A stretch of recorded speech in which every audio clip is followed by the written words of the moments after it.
اللهم صل على سيدنا ومولانا محمد.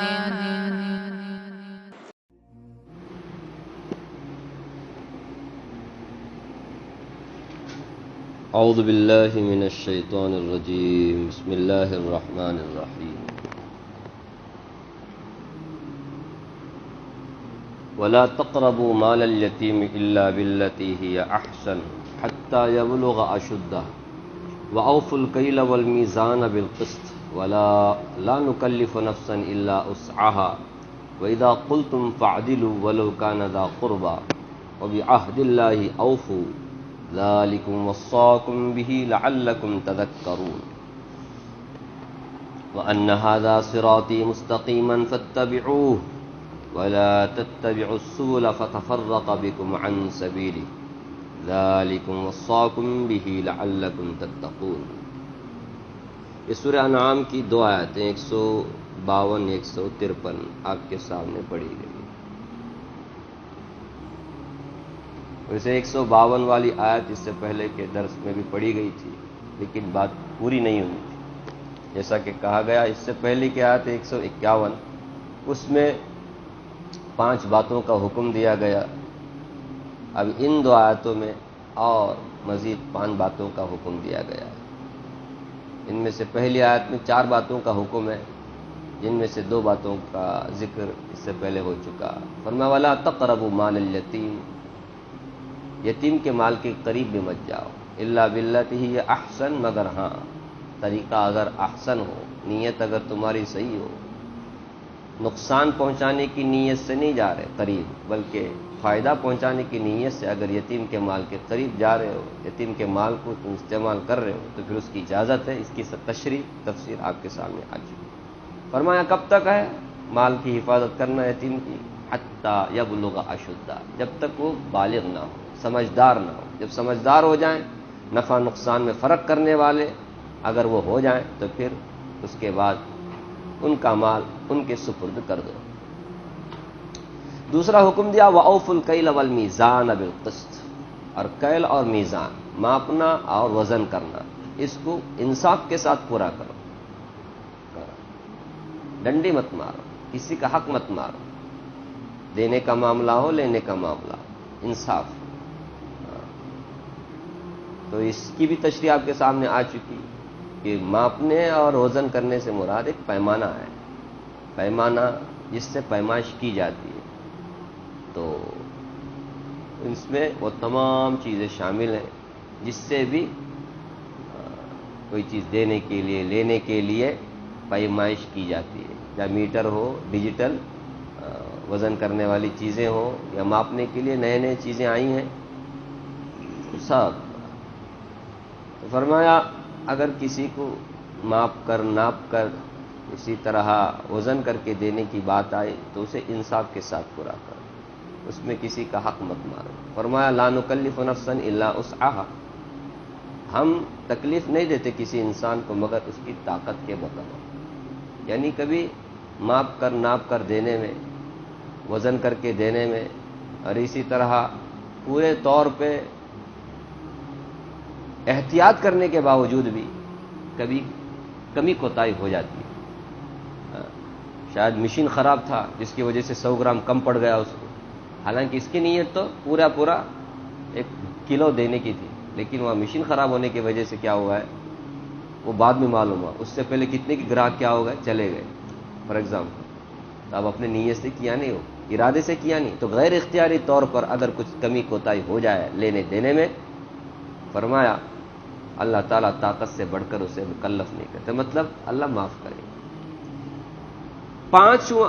تیسرا حکم، کل ملا کر 8واں حکم کل ملا کر 8واں حکم، اور اس آیت کے روح سے تیسرا حکم. فرمایا وَإِذَا قُلْتُمْ فَعْدِلُوا، جب بات کہو، جب کچھ بولو، انصاف کرو.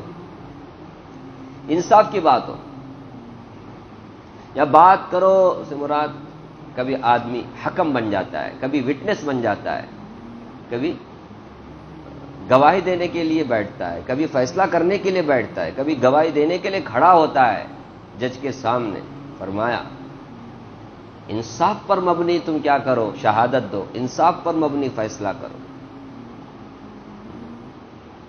ناانصافی پر مبنی تمہاری گواہی نہ ہو، ولو کان ذا قربا، اگرچہ کہ وہ رشتہ داری کیوں نہ ہو، ذا قربا قربت والے قریبی، رشتہ داری کیوں نہ ہو، تمہارا فیصلہ کرنے سے، تمہارے وٹنس دینے سے صحیح انصاف پر مبنی نقصان اگر رشتہ داروں کا ہی کیوں نہ ہو، جیسا کہ اس سے پہلے سورہ مائدہ میں آیا ہے، سورہ مائدہ میں اس سے پہلے ہے تمہارے ماں باپ، تمہارے اپنے، تمہارے رشتہ دار، ان کے خلاف ہی کیوں نہ جائے تمہاری بات، ان کا نقصان ہو رہا ہے، تب بھی بات حق پر ہو، انصاف پر مبنی بات ہو، سمجھ رہے؟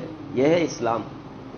آگے ہے وَأَنَّ هَذَا صِرَاطِي مُسْتَقِيمًا، یہی ہے صراط مستقیم، بات کرو تو سچی بات کرو، انصاف کرو تو انصاف پر مبنی، فیصلہ کرو تو انصاف پر فیصلہ کرو، وٹنس گواہی دینے کا ہے، جھوٹی گواہی مت دو، جب بھی تمہیں بلا جا رہا ہے، تمہارے گواہی دینے کی وجہ سے سامنے والے کو اس کا حق مل رہا ہے، تو تمہیں کیا کرنا چاہیے؟ صحیح گواہی دینا چاہیے، صحیح گواہی دے تو اپنے آدمی کا نقصان ہو جائے گا، جھوٹی گواہی دیے تو اپنے آدمی کا فائدہ ہو جائے گا، تو فائدہ نقصان کو دیکھ کر کے کہیں ناانصافی کی بات مت کرو، فائدہ نقصان نہیں، جو سچ ہے وہ بولو، جیسے تم نے دیکھا ہے ویسا بولو، جو قرآن میں حدیث میں اس کے مطابق فیصلہ کرو، طرفداری کر کے یا کسی سے رشوت لے کر کے ایسے کام مت کرو، جب بھی بات کرو انصاف پر بات کرو، جب بھی بات کرو انصاف کرو۔ تو بات کرنے سے مراد علماء نے کیا لیا ہے؟ وٹنس اور فیصلہ، جج کے طور پر، وٹنس کے طور پہ اگر کبھی شہادت دے رہے ہو، فیصلہ کر رہے ہو تو انصاف پر مبنی، ولو کان ذا قربا، اگرچہ وہ رشتہ داری کیوں نہ ہو۔ پہلے زمانے میں ہمارے تابعین، طبع تابعین، صحابہ اس پر عمل کرتے تھے، ابھی بھی کرنے والے ہیں، نہیں بول کے نہیں، لیکن ان کے عمل کرنے کی وجہ سے کتنی بڑی تبدیلی آئی۔ کبھی کبھی تو ایک ایسا بھی مقدمہ پیش آیا کہ جس میں جج نے خلیفۃ المسلمین کے خلاف ہی کیا کر دیا، فیصلہ سنا دیا، کیونکہ گواہی کے مطابق، گواہی دینے والا یہ سمجھ رہے، فیصلہ کرنا ہے تو جیسے بتایا گیا ویسے فیصلہ کرو، سامنے والا ہو انہوں بڑے آدمی ہیں، انہوں ہمارے رشتہ دار ہیں، انہوں ہمارے مولوی صاحب ہیں، انہوں ہمارے خلیفۃ یہ سب نہیں، جیسا کرنے کا ویسے ہی کرو۔ حضرت علی رضی اللہ عنہ کے خلاف میں، آپ کو معلوم ہے نا، یہودی کے خلاف میں حضرت علی رضی اللہ عنہ نے کیا کیا؟ مقدمہ دائر کیا کہ میرا زیرہ ان کے پاس ہے، ان کے پاس گواہی نہیں تھی، جب گواہی نہیں تو پھر فیصلہ جج کو کیا سنانا ہے؟ گواہی نہیں تو گیا نہیں، آپ کے پاس گواہی نہیں، امام حسین کہ اپنے بیٹے کو پیش کیا انہوں نے، بیٹے کی گواہی باپ کے ہاتھ میں قبول نہیں، اور ایک تھا یہ ایک گواہی سے کام نہیں چلتا، دو گواہی کیا ہوا؟ جج کا یہی کام ہوتا ہے، وٹنس جیسا وٹنس دیتا ہے، شہادت دیتا ہے، اس کے مطابق فیصلہ کرتا ہے، فیصلہ ایسے ہی ہوتا ہے، سمجھ رہے؟ نہیں انہوں سچے رہیں گے، ان کا دل، ان کے کیا وہ سب جج دیکھتا نہیں، جج کا کام ہی کیا ہوتا ہے؟ آپ نے دیکھا ہے کورٹ میں دیکھا ہے، وہ تکڑی پکڑ کر کے اس کے آنکھ کو کیا کر دیا جاتا ہے؟ آنکھ کو کیا کر دیا جاتا ہے؟ کالی پٹی لگا دی جاتی ہے، مطلب کیا ہے وہاں؟ جج فیصلہ کرنے میں دیکھتا نہیں ہے انہیں کون ہے، انہیں پی ایم ہے، انہیں سی ایم ہے، یہ اور بات ہے، اب اس پر عمل نہیں کرتے وہ الگ بات ہے، لیکن بتائے اسی لیے تو لگایا جاتا ہے آنکھوں پہ پٹی، یا مت دیکھو کون آیا ہے، کتنا بڑا پیسے والا ہے، کون غریب ہے، کون امیر، نہ، انصاف پر مبنی کیا کرو، فیصلہ سنا، سمجھ رہے؟ اب اس پر کوئی چلتے نہیں ہے، اس کیا کر سکتے؟ اب دیکھو قرآن کہہ رہا ہے، مسلمانوں سے کہہ رہا ہے بھائی جب بھی بات کرو تو انصاف پر مبنی بات کرو، کون عمل کرتا ہے؟ الا ماشاء اللہ کوئی، دیکھتے فائدہ کس کا ہے، نقصان کس کا ہے، فائدہ اگر اپنے کا ہو رہا ہے تو صحیح، نقصان ہو رہا ہے جھوٹ۔ وَإِذَا قُلْتُمْ فَعْدِلُوا وَلَوْ كَانَ ذَا قُرْبَى، جب بات کرو تو انصاف پر مبنی بات کرو، یعنی وٹنس کا موقع ہے، فیصلہ کرنے کا موقع ہے، انصاف پر مبنی فیصلہ کرو، شہادت دو، وٹنس دو۔ اور آپ تو جانتے ہی ہیں جھوٹی گواہی بہت بڑا گناہ ہے، شرک کے بارے میں ایک مرتبہ رسول اللہ صلی اللہ علیہ وسلم نے فرمایا سب سے بڑا گناہ شرک۔ اس کے بعد کا نمبر ہمارے نبی شہادت الزور فرمایا، کیا ہے؟ جھوٹی گواہی دینا، اس لیے کبھی نہیں دینا چاہیے۔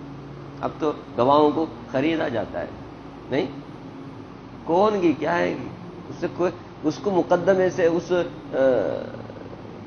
کیس سے کوئی لینا دینا ہی نہیں ہے، کیا ہے جیتنا ہے ہمارے کو کورٹ میں، اس لیے اس کو خرید کر کے لایا جاتا ہے، ہم آپ اتنا دیں گے اتنا دیں گے، صاف صاف کرو۔ وکیل بھی ایسے ہی رہتے ہیں، پیسہ لے کر کے جھوٹی باتوں کی۔ مسلمان اگر وکیل ہو تو مسلمان کو سوچنا چاہیے ہمیں کیسا وکیل بننا ہے، مسلمان جج ہو کیسا جج بننا چاہیے، نہیں وہ سب کرے تو ہوتا نہیں، ہمارا پورا پروفیشنل ہمارا پورا خراب ہوتا ہے، ایسے تو بنیج کا ہی کے لیے حلال کماؤ، جھوٹ بول کر کے کیا کماتے، جو حق پر ہو اسی کی کیس لڑو، اسی کا کیس لڑو، جو حق پر نہیں ہے پورا تم اس کے اس میں جاؤ نا، گہرائی میں سنو اس کا کیسا کیا کیس ہے، جب تمہیں پتہ چلے کہ انہیں غلطی پر ہے تو پھر اس کی طرفداری کی مت جاؤ، وکالت مت کرو۔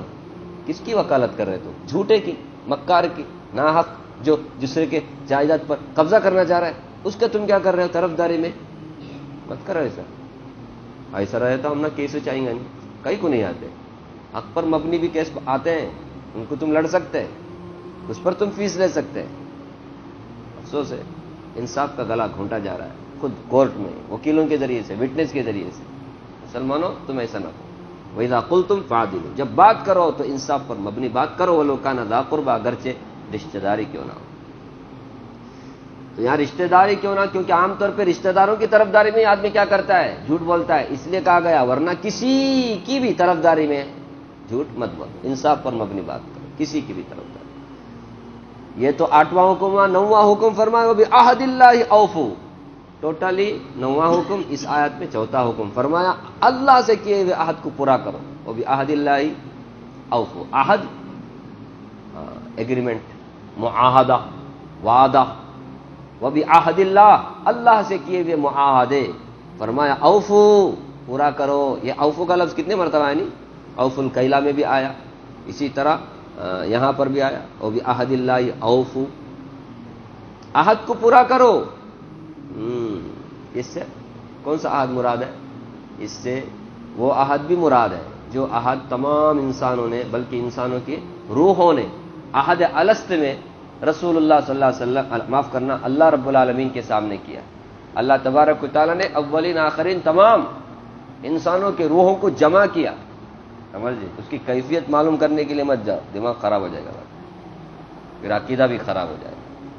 اللہ نے تمام انسانوں کی روحوں کو جمع کیا اور وہاں پر تمام سے عہد لیا، الست بربکم، جس کا ذکر سورہ آراف میں آگے آ رہا ہے، ابھی یہ سورہ انعام ہے، آگے سورہ آراف آ رہا ہے، تو اس میں الست بربکم، کیا میں تمہارا پروردگار نہیں ہوں؟ قالوا بلا، تمام انسان کی روحوں نے، تمام انسانوں کی روحوں نے کہا آپ کیوں نہیں، شہیدنا، ہم گواہی دیتے ہیں، آپ کون ہیں؟ ہم سب کے رب ہیں، سمجھ رہے؟ یہ اس ٹائم پہ عہد کیا تھا، کسے یاد ہے؟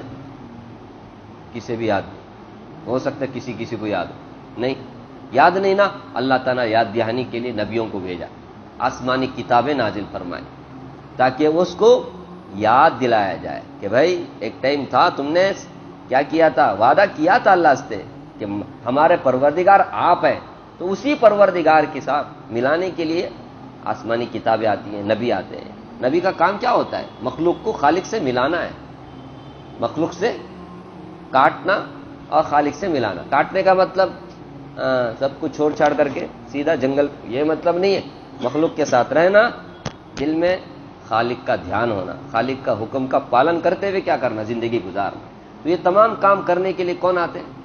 یہ انبیاء آتے ہیں۔ تو انبیاء اکرام آ کر کے اس کو یاد دہانی کرایا، تمہیں عہد الست میں جو تم نے عہد کیا، اللہ وعدہ کیا اللہ تعالیٰ سے، اقرار کیا تم نے، شہادت دی، اسے پورا کرو۔ ساری کائنات کا اوپر اس طرح سے عہد الست بھی مراد ہے، کہ اس کیے ہوئے عہد کو پورا کرو، وہ بھی عہد اللہ اوفو۔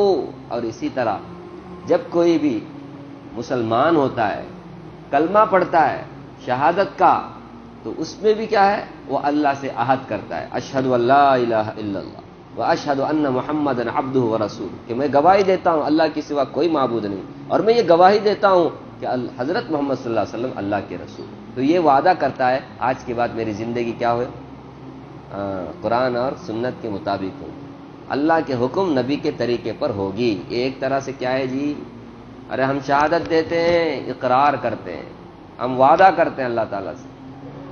ہر ایک مسلمان کیا کرتا ہے، تو جتنے سارے اوامر ہیں، جتنے سارے نواہی ہیں، یعنی جن جن باتوں کا اللہ نے حکم دیا ہے، جن جن باتوں سے اللہ نے روکا ہے، جن جن باتوں کا اللہ کے رسول نے حکم دیا ہے، جن جن باتوں سے اللہ کے رسول نے منع کیا ہے، اور تمام چیزیں اس میں مراد ہیں۔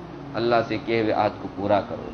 جو بھی نافرمانی کرتا ہے وہ عہد کو توڑتا ہے، جو بھی کسی بھی گناہ میں ملوث ہوتا ہے وہ اللہ سے کیے ہوئے عہد کو کیا کرتا ہے، توڑتا ہے۔ نہیں سمجھے؟ نماز پڑھنا یہ کیا ہے، اللہ سے کیے ہوئے عہد کو پورا کرنا ہے، کیونکہ ہم نے گواہی دی ہے، کلمہ پڑھا ہے، تو ہمارا کلمہ پڑھنا، ہمارا شہادت کا کلمہ پڑھنا اللہ سے کرنا ہے، یہ وعدہ کرنا ہے، عہد کرنا ہے۔ کیا خیال؟ صحابہ اس زمانے کے مشرکین بھی سمجھتے تھے، سمجھ رہے؟ اگر ہم نے کلمہ پڑھا تو پھر زندگی کو بدلنا پڑے گا، اور بدلنے کے لیے تیار نہیں تھے، زندگی بدلنے کے لیے تیار نہیں تھے، اس لیے وہ کلمہ پڑھنے سے پیچھے ہٹتے تھے۔ ورنہ کلمہ پڑھنے میں کیا تھا مشکل، کلمہ نہیں پڑھتے تھے وہ لوگ، کیونکہ ان کو پتا تھا کلمہ پڑھنے سے ایک بہت بڑی ذمہ داری ہمارے اوپر عائد ہوتی ہے، اور آج ہم کو کچھ خیال ہی نہیں ہے، کلمہ پڑھنے سے ایک ذمہ داری ہے ہمارے اوپر، اس کا خیال ہی، ادھر کلمہ بھی پڑھتے ادھر دوسروں کو ٹوپی بھی ڈالتے، ادھر کلمہ بھی پڑھتے نمازوں کا کوئی خیال بھی نہیں، کلمہ بھی پڑھتے سود کا حرام کا لینا دینا سب چل رہا ہے، کیونکہ ہم لوگوں نے کلمے کو سمجھا ہی نہیں ہے، ہم نے شہادت کے کلمے کو سمجھا ہی نہیں ہے۔ تو وہ بھی عہد اللہ اوفو میں یہ تمام اوامر اور نواہی شامل ہیں، جو بھی گناہ کرتا ہے وہ اللہ سے کیے ہوئے عہد کو توڑتا ہے۔ خیر موقع نہیں ہے تفصیل کا، اب بس اتنی بات سمجھے کہ عہد الست بھی اس میں داخل ہے۔ اسی طرح جو مسلمان کلمہ پڑھتا ہے، مسلمان ہی کلمہ پڑھتا ہے، جو بھی غیر مسلم کلمہ پڑھ کر مسلمان ہوتا ہے تو تمام اوامر اور نواہی بھی اس کی طرف متوجہ ہوتے ہیں، وہ بھی عہد میں داخل ہے۔ اسی طرح ایک مسلمان نظر مانتا ہے، منت مانتا ہے کہ میرا فلاں کام ہو جائے تو میں اللہ کے لیے کیا کروں گا، اتنے غریبوں کو کھانا کھلاؤں گا، فلاں یتیم خانے میں یہ دوں گا وہ دوں گا، ایسا کروں گا ویسا، منت مانتا ہے، نظر مانتا ہے، تو نظر نیاز بھی اس میں داخل ہے۔ وہ بھی عہد اللہ سے کہے ہوئے عہد کو پورا کرو۔ تم نے کہا تھا میرا کام ہو گیا تو میں کیا کروں گا، اللہ کے لیے نماز پڑھوں گا، قرآن پڑھوں گا، روزے رکھوں گا، اعتکاف کروں گا یا صدقہ خیرات کروں گا۔ اب کرونا پورا کام تمہارا ہو گیا، سمجھ رہے؟ اللہ نے تمہارا کام کر دیا، اب تمہارا کام کیا ہے، اس عہد کو پورا کرنا۔ اسی لیے قرآن کریم میں یوفون بالنذر، مسلمان وہ ہوتا ہے جو کہ اللہ سے کیے ہوئے نظر نیاز کو پورا کرتا ہے۔ یوفون بالنذر سورہ دہر میں ہے 29ویں پارے میں، یوفون بالنذر ویخافون یوما، کیونکہ وہ قیامت کے دن سے ڈرتے ہیں، اس لیے اللہ سے کیے ہوئے عہد کو پورا کرتے ہیں، نظر کو پورا کرتے ہیں، سمجھ رہے؟ ماشاءاللہ نظر پورا کرنے کے لیے مسلمانوں کی بہت بڑی جماعت تیار ہے، نظر پورا کرتی ہے، منت بھی مانتی ہے۔ اگر کمزوری ہے تو کس میں ہے؟ یہی شہادت کے کلمے کو نظر نہیں مانتے، وہ عہد نہیں مانتے۔ بھائی جیسا نظر پورا کرنا ہے نا، منت پورا کرنا ہے، تو کلمہ پڑھنے والے ہم مسلمان ہیں، تو یہ بھی اللہ تعالیٰ سے کیے ہوا نظر ہے، عہد ہے، وعدہ ہے۔ اسی طرح آپس میں جو ایک دوسرے سے معاہدہ کرتے ہیں نا، ایگریمنٹ کرتے ہیں نا، آپ سے میں نے قرضہ لیا ہے، اتنے تاریخ کو مجھے دینے کا ہے، لکھا ہے، لیکن اس کے اوپر عمل نہیں، یاد رکھیں یہ اللہ سے کیے ہوئے عہد کو توڑنا ہے۔ اللہ سے کیے ہوئے عہد میں یہ بھی کہ بندے کیا کریں، آپس میں کیے ہوئے عہد کو بھی پورا کریں، سمجھ رہے؟ ایگریمنٹ اس کے مطابق چلے، وہ بھی عہد اللہ اوفو ذالکم وصاکم بہ لعلکم تذکرون، یہ اللہ تبارک و تعالیٰ تمہیں وصیت کرتے ہیں تاکہ تم نصیحت حاصل کرو۔ ہر آیت کے آخر میں کیا کہا جا رہا ہے؟ ذالکم وصاکم بہ لعلکم تعقلون، اس سے پہلے اب یہاں لعلکم تذکرون۔ ان تمام باتوں کی اللہ تعالیٰ تمہیں وصیت کرتے ہیں، وصیت کا مطلب تاکیدی حکم دیتے ہیں، یہ چھوٹا موٹا حکم نہیں ہے، اللہ تبارک و تعالیٰ کا ایک دم تاکیدی حکم ہے، تمہیں یہ کرنا ہی ہے، یہ اللہ کیا کی وصیت ہے، یہ اللہ کا فرمان ہے، اللہ کا آرڈر ہے، یہ اس لیے ہے لعلکم تذکرون، تاکہ تم نصیحت حاصل کر سکو۔ 9 باتوں کا حکم ہے۔ آگے فرمایا وَأَنَّ هَذَا صِرَاطِي مُسْتَقِيمًا، اور یہ راستہ، یہی سیدھا راستہ ہے۔ وَأَنَّ هَذَا، یہ اور بے شک یہ صراطی، یہ میرا راستہ ہے، مستقیما، سیدھا۔ یہ میرا راستہ کون بول رہے؟ ارے آیت کے شروع میں کہا قل، پیغمبر آپ کہو، تعالو، آؤ، اتل ما حرم ربکم، میں تمہیں بتاتا ہوں، پڑھ کر کے سناتا ہوں کہ تمہارے رب نے کون سی چیزوں کو حرام قرار دیا۔ سمجھ رہے؟ تو 9 چیزوں کا ذکر ہوا جس میں کیا چیزیں حرام ہیں بتا دی گئی۔ نہیں ابھی گناؤں، شرک کرنا حرام ہے، والدین کے ساتھ نافرمانی کرنا حرام ہے، اپنی اولاد کو قتل کرنا حرام ہے، اور اسی طرح بے حیائی کے قریب جانا حرام ہے، کسی کی جان لینا حرام ہے، اور یتیم کا مال کھانا حرام ہے، اور ناپ تول میں کمی کرنا حرام ہے، اور جھوٹی گواہی دینا، جھوٹی بات کرنا، جھوٹا فیصلہ سنانا حرام ہے، ناانصافی کرنا حرام ہے، اور اللہ سے کیے ہوئے عہد کو توڑنا حرام ہے۔ یہ 9 باتیں جن کا حکم اللہ نے دیا، اس میں کیا چیزیں حرام ہیں؟ فرمایا ساری باتیں تم نے سن لی، فرمایا وَأَنَّ هَذَا، یہی صراطی میرا راستہ ہے۔ کون کہہ رہے ہیں؟ رسول اللہ صلی اللہ علیہ وسلم سے کہلوایا جا رہا ہے اللہ کی طرف سے کہ پیغمبر آپ کہو کہ یہی میرا سیدھا راستہ ہے۔ اگر سیدھا راستہ پانا چاہتے ہو ان باتوں پر کیا کرو؟ عمل کرو، ان میں سیدھا راستہ ہے۔ سمجھ؟ صرف اتنا ہی نہیں ہے، صرف یہی سیدھا راستہ یہ نہیں کہا گیا ہے، یہ جو باتیں کہی گئی ہیں اگر ان باتوں پر عمل ہو جائے نا تو ساری باتوں پر بھی کیا ہو جائے؟ عمل ہو جائے شریعت کی۔ لیکن یہ امپورٹنٹ باتیں ہیں، اس کے اوپر تم عمل کرو، یہی سیدھا راستہ ہے، یہی سیدھا راستہ۔ اللہ کی خوشنودی، اللہ کی رضامندی اگر چاہیے تو اس راستے پر تم چلو۔ اور وہ کون سا راستہ؟ یہ باتیں ہیں، ان باتوں پر تم عمل کرو، تمہیں سیدھا راستہ مل جائے گا کہ کبھی بھی شرک نہیں کرنا چاہیے۔ وَأَنَّ هَذَا فَاتَّبِعُوا، فرمایا فَاتَّبِعُوا، اس کی اتباع کرو، فالو کرو، اس پر عمل کرو۔ تو سیدھا راستہ یہ ہے، ان آیتوں میں جو باتیں کہی گئیں تو اسے کیا کرنا ہے؟ فَاتَّبِعُوا، اس کی اتباع کرو، اس کے اوپر چلو، عمل کرو۔ ہم میں سے ہر ایک کو بھی کیا کرنا چاہیے؟ روزانہ یہ جو 9 باتیں کہی گئی ہیں ان 9 باتوں پر دھیان دینا چاہیے، کیونکہ اللہ کے نبی کی وصیت ہے اور اللہ تعالیٰ کا حکم ہے۔ وصاکم بھی، وصیت اللہ کی طرف سے، وصیت نبی صلی اللہ علیہ وسلم کے زبان سے کہی گئی یہ باتیں کہ آپ یہ کہو، کہلوایا گیا ہے۔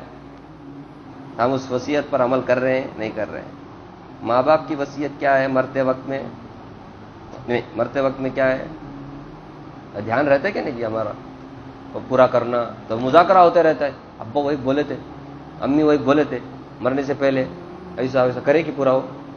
نہیں، مذاکرہ، یاد دہانی، اس کی بھی یاد دہانی روزانہ کرتے رہنے کا، کہیں میرے سے شرک تو نہیں ہو رہا ہے، کہیں میں ماں باپ کی نافرمانی تو نہیں کر رہا ہوں، کیا میں برتھ کنٹرول کے اس پر چل تو نہیں رہا ہوں، فقر فاقہ کے ڈر سے کسی کا مرڈر تو نہیں کر رہا ہوں، بے حیائی کے قریب تو نہیں جا رہا ہوں، یتیم کا مال تو نہیں کھا رہا ہوں؟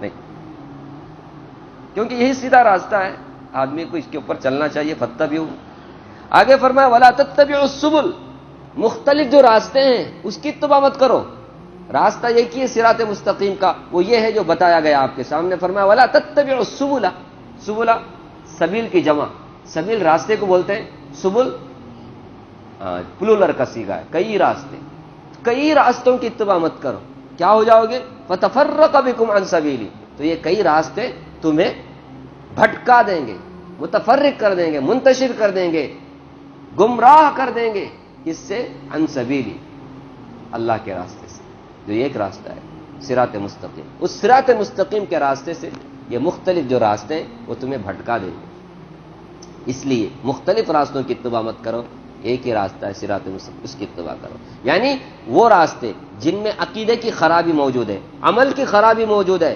ایسے راستوں کی اتباع مت کرو، سمجھ رہے؟ ایسا راستہ جس میں عقیدہ کیا ہو رہا ہے؟ خراب ہو رہا ہے، حدیث کا انکار کرنے والے پیدا ہوتے ہیں، ختم نبوت کا انکار کرنے والے پیدا ہوتے ہیں، معتزلہ ہیں، خارجیہ ہیں، قادریہ ہیں، جبریہ ہیں، یہ سب وہ فرقے ہیں ایک زمانے میں پیدا ہوئی تھی جن کے عقیدے کیا ہو گئے؟ خراب ہو گئے۔ تو عقیدے میں خرابی جن کے ہے ان کی اتباع مت کرو۔ اسی طرح عمل میں خرابی، بدعات ہیں، خرافات ہیں، جن کا تعلق شریعت سے نہیں ہے، دین سے نہیں ہے، وہ لیکن دین میں ایسی چیزیں پیدا کر رہے ہیں، افراط و تفریط کا شکار ہیں، عمل میں خرابی ہو، عقیدے میں خرابی ہو، ایسے جو راستے ہیں ان راستوں کی اتباع مت کرو، راستہ صرف صراط مستقیم ایک ہی ہے، اور وہ قرآن اور سنت کا بتایا ہوا راستہ ہے۔ حضور اکرم صلی اللہ علیہ وسلم اور صحابہ کرام نے جو تمہیں دین بتایا وہی دین ہے، سمجھ رہے؟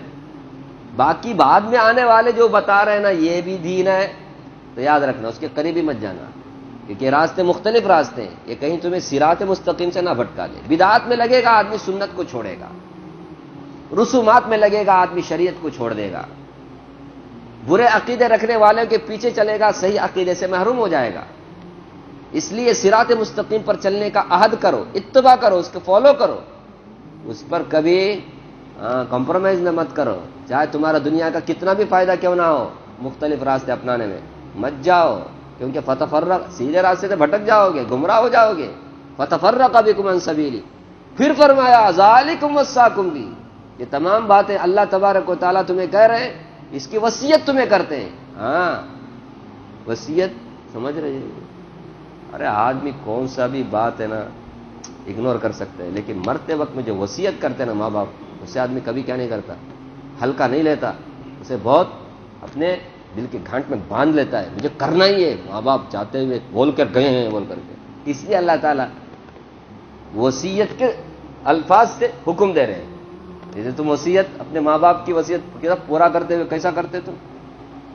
مرتا ہوا آدمی میں جا رہا ہوں، میں یہ ایک کام میرا کرا، وہ دوست رہا تو بھی پورا کرتا ہے آدمی، اپنا دوست بھی رہا تو پورا کرتا ہے، جگری دوست، بیوی جاتی میرے کو میں تمہیں ابھی شادی ہے نا کس سے بھی کرنا کو، میں تمہاری سمجھ ہے تاکہ میں جنت میں تمہاری بھی وصیت، ٹھیک ہے ٹھیک ہے، سمجھ رہے؟ تو وصیت کو آدمی بہت اہمیت دیتا ہے، اس لیے ہر آیت کے آخر میں وصیت، اہمیت کو بتانے کے لیے ان باتوں کو تم نظر انداز مت کرو، اس پر کیا کرو، چلو۔ اب آخر میں کون سی بات کہے گی؟ صراط مستقیم ایک ہی راستہ ہے، وہ قرآن اور سنت کا بتایا ہوا راستہ ہے، اس سے ہٹ کر کے جو راستے بھی ہیں نا وہ تمہیں سیدھا راستے سے ہٹا دیں گے۔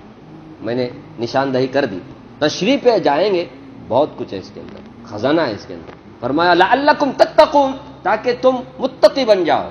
یہ وصیت اللہ تعالیٰ کیوں دے رہے ہیں؟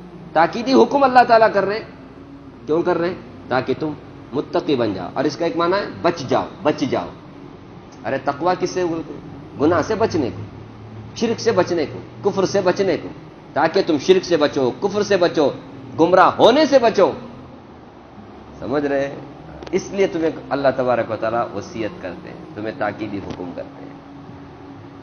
پھر سے میں کہہ رہا ہوں 3 آیتیں ہیں، بہت ہی امپورٹنٹ آیتیں ہیں، سمجھ رہے؟ ویسے سب آیتیں امپورٹنٹ ہی ہیں، لیکن اس میں اللہ نے پورے قرآن کو سمیٹ کر کے کیا کر دیا ہے، یا جمع کر دیا ہے، یہ پورا کرو۔ اس میں عقیدے کے تعلق سے بھی بات ہے، عبادت کے تعلق سے بھی بات ہے، اور ساتھ ہی ساتھ معاملات اور پھر معاشرت کے تعلق سے بھی بات ہے۔